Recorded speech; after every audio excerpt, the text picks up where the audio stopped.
Welcome to BarTales, news for bartenders. I'm Lorenzo Rocci. Welcome back once again for this 6th episode.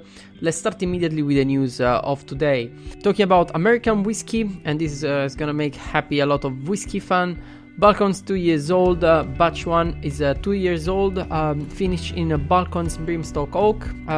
Seems to have some smoky notes, bacon, chicory, and there will be only 300 bottle available for an ABV of 51.1%. Then they release another 2 whiskey, one Balcon 3 years old, second batch, and is partially aged in tequila cask for 24 months, and it does have these bold vegetal notes inside.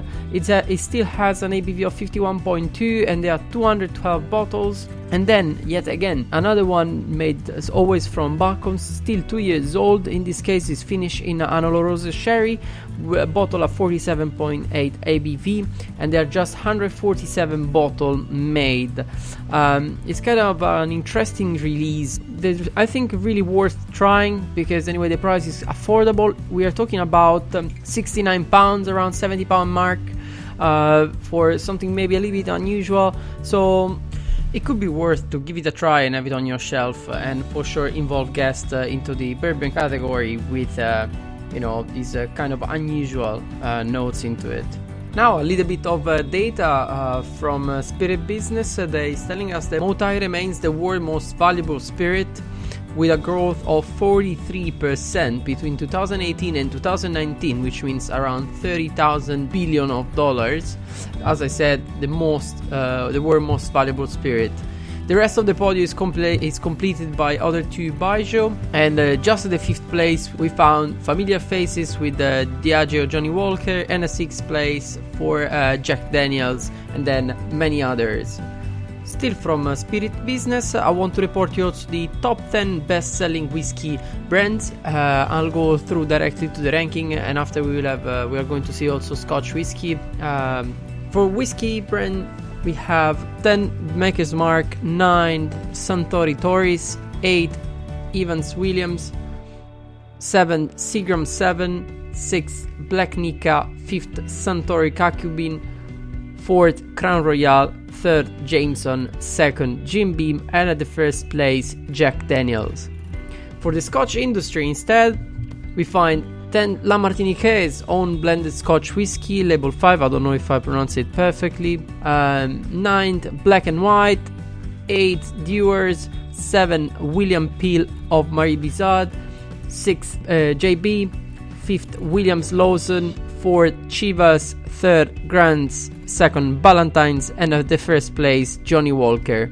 And now a news that it interests also the bar world, but it's not properly bar world.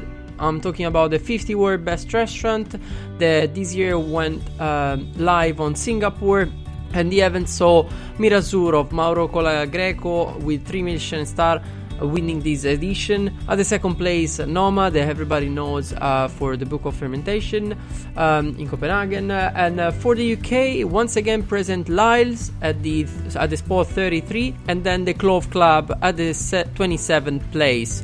Well done, really well done to Mirazur, Noman, and all the others, and all our UK represented for the awards. If you want to see the full list, just go on the website of 50 Best Restaurant, and you will see all the places that have been awarded.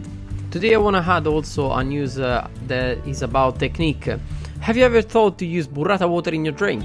In this case, I'm not talking about clarification, but more as a substitute of a egg white, which we're always trying to find a substitute for. So, in Academics, the article talk about a cocktail at the Oxalics in Prospect Heights in Brooklyn, where in a twist of a classic breakfast martini, one of the ingredients featured was burrata water. What's different? How to use it? And is it enough good to swap to the classic egg? The answer from the representative Piper Christensen, beverage director, have been that you need around 30 ml to make it froth as much as an egg white.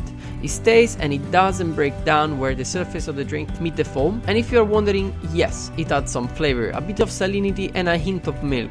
For sure, a distinct flavor. Today as well, I'm going to close this episode talking about competition.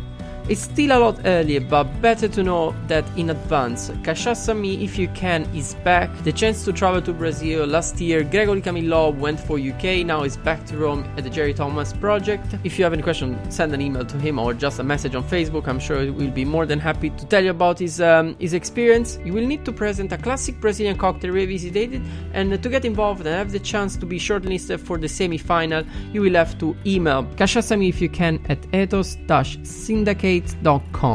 Deadline the 15th of September. You have plenty of time. If you want, have a look online, and I'm sure if you have questions, they will be more than happy to reply to you. The 6th episode of BarTales News for Bartenders ends here. I am Lorenzo Rocci. See you very soon.